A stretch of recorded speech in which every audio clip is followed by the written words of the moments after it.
Before we get into tonight's number 3, I just want to say a few words about the word redeemed, which we use quite a lot in this course. Now, redeemed is a Bible word. There's a difference between the redeeming of my soul and the redeeming of my personality. The redeeming of my soul, the Bible calls justification. And it happens once, it's immediate, and it's free. Jesus died for my sins. When I confess and I put my faith in him, my sins are dealt with once and for all, and it's over. It happened for me when I was 7 years old. But then there's the thing of redeeming my personality. That the Bible calls sanctification. It is lifelong. But meanwhile, there's a lot of work to be done on my personality. It's a really sad thing when you see someone who's been born again, they're a Christian, they've got their ticket to heaven, but somehow Jesus hasn't got deep into the fiber of their personality. Tonight we come to number 3, the achiever. Number 3, the achiever. The illusion of the number 3, this is 9 illusions, the illusion of the number 3 is if only I can be successful and look good, everything will be all right. If only I can be successful and look good, everything will be all right. That is why I'm dressed like I am tonight. Because research was done, of course, in the United States on what people wear and how the audience remembered what they said. And they discovered if you wear a black suit with a pinstripe in it and a tie with a little red in it, it's the most effective of all. Have you noticed anything about particularly American presidential election races? What do they wear without fail? Pinstripe black suit, a black tie with some red in it. Except for one candidate a few years ago by the name of Ross Perot. Does anyone remember Ross Perot? Who deliberately bucked the establishment and ran as an independent. He deliberately wore green suits with brown ties or brown suits with green ties to break the mold.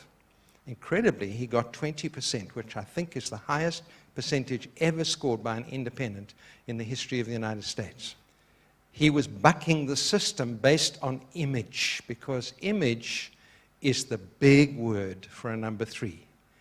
I must look good. Now, it's quite interesting that a lot of number 3s do look good. They're good-looking people. Friedrich Buechner telling the story of his mother, who was a beautiful, blue-eyed, blonde-haired girl. And he told how very sadly, as she grew older and began to lose her looks, she kind of fell apart because all her life, just looking good had been enough. It was all that was required for people to love her. And so she wasn't called on to produce anything from within. And when she began to lose it, she began to lose it. And Buechner actually talked about the handicap of being beautiful. And so they often are good looking.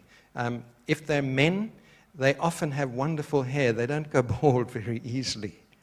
And I did once hear Tony Campolo say, never go to a bald faith healer. Do you think he hasn't tried it on himself? You know, and so he was unsuccessful. Now, how is it that these beautiful people end up being number 3s? I think it probably happens because they have beautiful genes. Their parents were good looking, and their parents were probably 3s and put a lot of store by good looks. And from tiny little girl, everyone would coo over and say, so beautiful. And so she, very, very early, we think by the age of 4, picked up that she would be a number 3.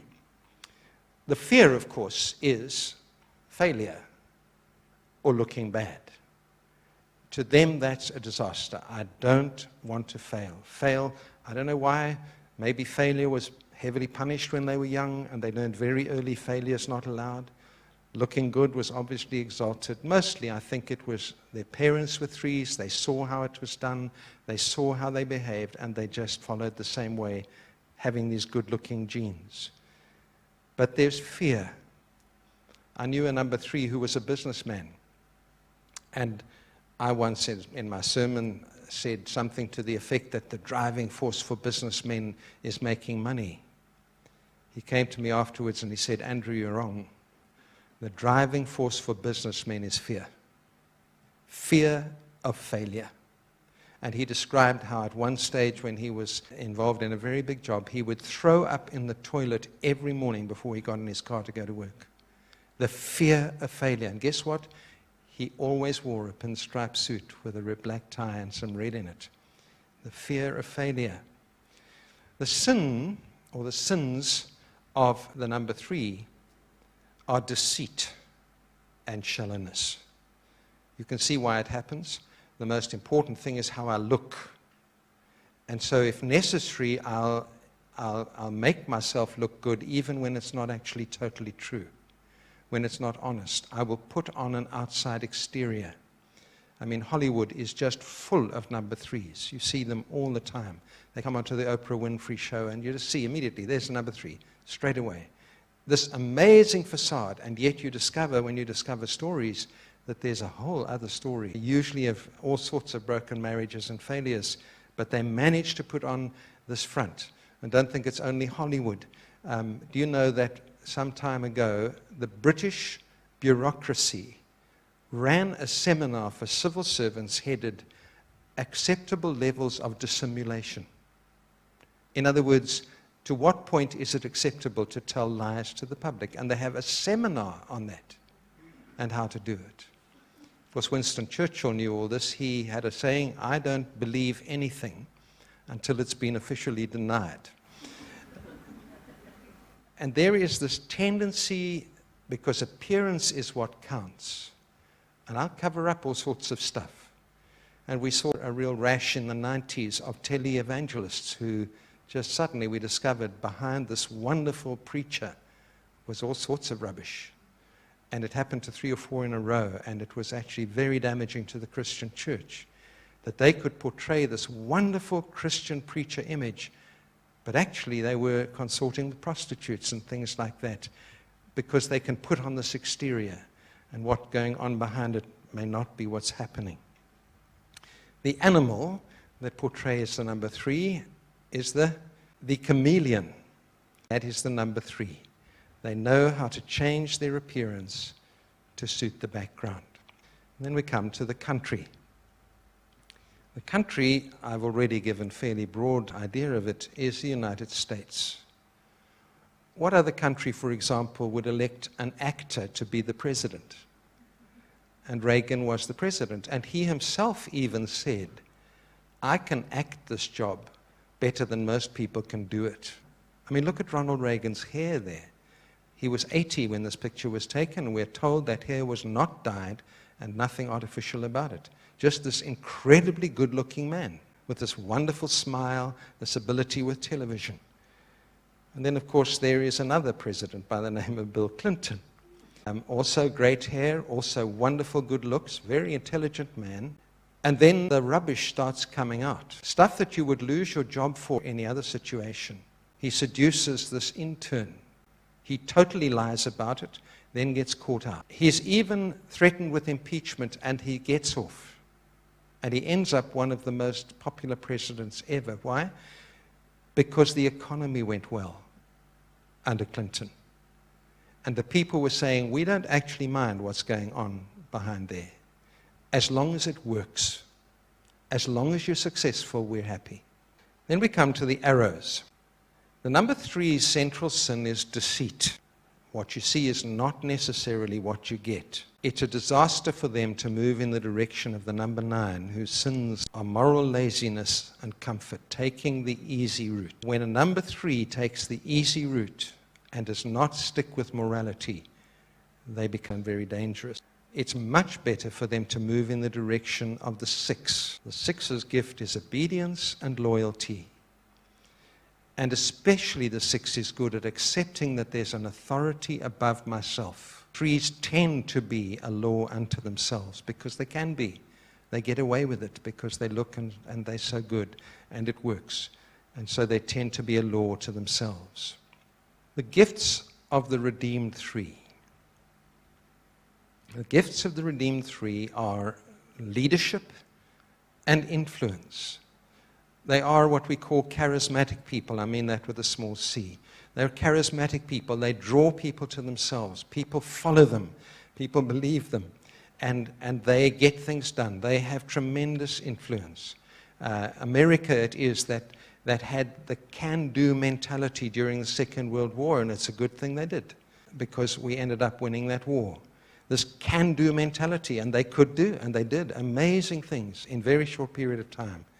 This wonderful gift, and the world needs it. The church needs it. They make wonderful evangelists, and many evangelists are threes, because they draw people, they influence people, they persuade people. And when they're redeemed and they hand that over to God, they are great tools in God's hands. We need leaders. We need people of influence. The world needs it desperately. The most wonderful number 3 outside the Bible that I can think of is American, and his name is, of course, Billy Graham. Billy Graham achieved success very young. They were 30, Billy Graham, Cliff Barrows, and Bev Shea, by the time they realized that this thing was going big. Do you know that those 3 young men, 2 of them in their early 30s, Bev Shea was about 40, the 3 of them sat down in a hotel room, and together they drew up a list of rules for themselves. The rules included, for example, they would never be alone in a city without one of the others with them. And they knew that they could fall. And so they put these hedges around themselves. They also knew that money was a big issue, as it always is with number 3s. So they made a commitment that they would appoint a board. The board would handle the money and would pay them a salary. They even set the level of the salary. Billy Graham was, throughout his life, paid the salary equivalent of the senior pastor of a big church. And that's how they set it. You never saw him flying a private jet and that sort of thing. And they made this commitment to one another in their 30s. Quite remarkable thing. How someone can be so redeemed in their personality by the age of 32. A wonderful thing, but gives everybody great courage. And millions are going to be in heaven because of those 3 men. Down the years, of course, the press have searched and searched and searched to find some mud. And they have come up with nothing. Because here are 3 men of great integrity. And integrity is the great gift of the number 3. Much more than their leadership, because integrity is hard for them. So when you get an integrous 3, you've really got integrity. And so Billy Graham, and it reaps its own rewards. In all 9 of these, if your personality is redeemed, it will reap reward. Jesus said that. And these 3 men have lived to their old age well, healthy, loved. Their family lives have stayed good. Isn't that just tremendous? To see what happens when someone's personality is redeemed. And an example from Scripture. The greatest example of a 3 in Scripture is Solomon in all his glory. We read in 1 Kings chapter 10, Solomon outdid all the kings of the earth in wealth and wisdom, and all the world courted him. Get that? All the world courted him. That's a 3. Just looks great, has this wonderful palace and everything else. And people love it. People fall at your feet. But unfortunately with him, he was not redeemed in his personality. In chapter 11, verse 1, we read, but Solomon was a lover of women and married many foreign wives. Thus he did what was wrong in the sight of the Lord and did not follow the Lord with all his heart. He did not follow the Lord with all his heart. And that is the problem with the 3, is they can appear so good. For a long time they even do good. The story is told of a man who joined a yacht club. Now, his main interest was not in sailing. The real reason he joined the yacht club was because he wanted to party. And he wanted the best-looking yacht in the yacht club. And so he began to spend a lot of money on upgrading his yacht. And it was beautiful. Had everything you could think of. Gold-plated taps, the works. One or two of the men from the yacht club came to look at his yacht, and they admired it, but then they said, "Are you sure you aren't putting too much weight above the waterline?" But he wasn't interested in that and ignored them. And then he went out one day with a whole group, and they went partying. And while they were out at sea, a storm came up very suddenly, and that yacht turned turtle. And because he had invested so much weight above the waterline, many lives were lost. Now that's a parable of the number 3. They tend to invest a great deal in externals, in how it looks in success, but can ignore what's happening inside them, as it were, below the waterline. And if you are at all driven by success, one of those people to whom image is really important, you need to pay very, very careful attention to what's going on inside, what's happening below the waterline. Now we come to Jesus and the example of Jesus and the way in which he demonstrated the strengths but avoided the weaknesses of the number 3. Such a crowd collected around him that he was not even able to eat. Typical of a 3. Crowds gather, and wherever Jesus went, crowds gathered. I don't think it was only because he was doing miracles. It was because he was just that sort of personality, that people loved him and followed him in great numbers. And a great gift when God gives people like that to the world. But he was not addicted to crowds. That's the secret of the 3. He was not addicted to it. John chapter 6, verse 66. From that time, many withdrew from him and no longer followed him. Now, an unredeemed 3 can't live with that. He'll change in order to get them back. And Jesus changes nothing. He had just talked about his own death and the cost of following him. And from that time, people left. He did not change his message to try to get them back. But he was a great achiever. In John chapter 7, verse 4, I have completed the work that you gave me to do. Throughout his life, a sense of what he had come to do and doing it. And on the cross, his last words were, it is finished. I have achieved that which I was called to do. But perhaps the most striking is that he was willing to be despised and rejected of men. That to a 3 is horrifying, to be despised and rejected. But he accepted it. He wasn't going to change his message or his stance on anything to avoid that humiliation and that rejection. And then we read, when we saw him, there was no beauty that we should desire him. He lost his physical attractiveness and became, in fact, a very ugly spectacle. But he accepted that because he had a bigger task, not just to be good looking, but to achieve what his Father sent him to achieve, the salvation of the world.